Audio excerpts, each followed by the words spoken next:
പ്രതിപക്ഷ നേതാവിന്റെ വാർത്താ സമ്മേളനത്തിലേക്ക് നമുക്ക് പോകാം.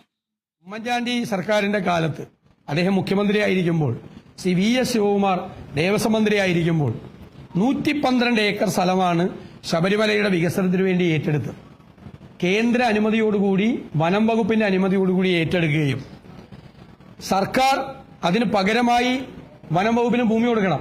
ഇടുക്കി ജില്ലയിൽ 112 ഏക്കർ കേരള സർക്കാർ ഏറ്റെടുത്ത് അത് വനം വകുപ്പിന് കൊടുക്കുകയും ചെയ്തു. പകരം അവിടെ ധാരാളമായ വികസന പ്രവർത്തനങ്ങൾ, സ്വാമി അയ്യപ്പൻ റോഡ് ഉൾപ്പെടെ, ട്രീറ്റ്മെന്റ് പ്ലാന്റ് ഉൾപ്പെടെ, നിരവധിയായ ആശുപത്രികൾ ഉൾപ്പെടെ നിരവധിയായിട്ടുള്ള സൗകര്യങ്ങൾ ആ ഗവൺമെന്റിന്റെ കാലത്താണ് ശബരിമലയിലെ വികസനം നടന്നത്. കഴിഞ്ഞ 9.5 വർഷക്കാലമായി ശബരിമലയിലെ വികസനത്തിന് ചെറുവിരൽ പോലും അനക്കാത്ത ഒരു സർക്കാരാണ്. അവരിപ്പോൾ തെരഞ്ഞെടുപ്പ് അടുത്തപ്പോൾ അയ്യപ്പ സംഘവുമായി വരുമ്പോൾ തീർച്ചയായിട്ടും മുഖ്യമന്ത്രിയും ബന്ധപ്പെട്ട ആളുകളും ഈ ചോദ്യങ്ങൾക്ക് മറുപടി പറയാം. അതാണ് ഞങ്ങളുടെ ആവശ്യം. ഈ ചോദ്യങ്ങൾക്ക് മറുപടി പറഞ്ഞേ മതിയാവും. അതുപോലെ തന്നെ മറ്റൊന്ന്, തെരഞ്ഞെടുപ്പ് അടുക്കാൻ പോവാണ്. ലോക്കൽ ബോഡി തെരഞ്ഞെടുപ്പ് ഉടനെ തന്നെ പ്രഖ്യാപിക്കും, അടുത്ത മാസം പ്രഖ്യാപിക്കും. ഈ സമയത്ത് ലോക്കൽ ബോഡിയുടെ ഫണ്ടിൽ നിന്ന് പണമെടുത്ത് വികസന സദസ്സ് നടത്താൻ വേണ്ടിയിട്ട് സർക്കാർ ഇപ്പോൾ പറയുകയാണ്. അതുമായിട്ട് ഞങ്ങൾ ഒരു കാരണവശാൽ സഹകരിക്കില്ല. ഒരു കാരണവശാൽ സഹകരിക്കില്ല. ഒന്ന്, കൃത്യമായിട്ട് ഇവർ പണം കൊടുത്തിട്ടില്ല. 9,000 കോടി കൊടുക്കേണ്ട സ്ഥലത്ത് 6,000 കോടിയാണ് കൊടുത്തിരിക്കുന്നത്.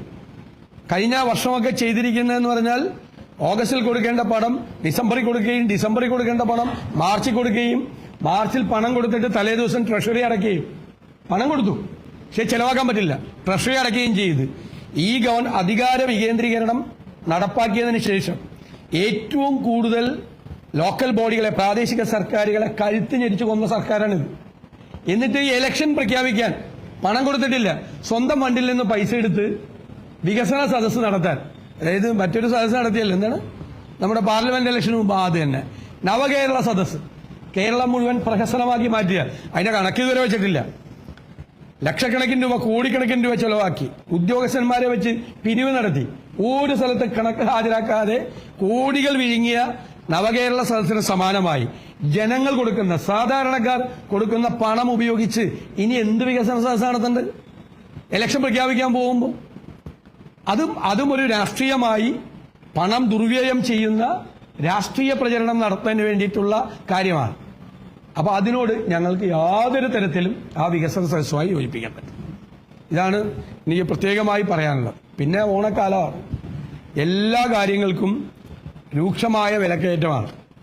കഴിഞ്ഞ 7 മാസമായി ഏറ്റവും കൂടുതൽ റീറ്റെയിൽ പണപ്പെരുപ്പം ഉള്ള ഇന്ത്യയിലെ 1ാമത്തെ സംസ്ഥാനമായി കേരളം മാറിയിരിക്കുകയാണ്.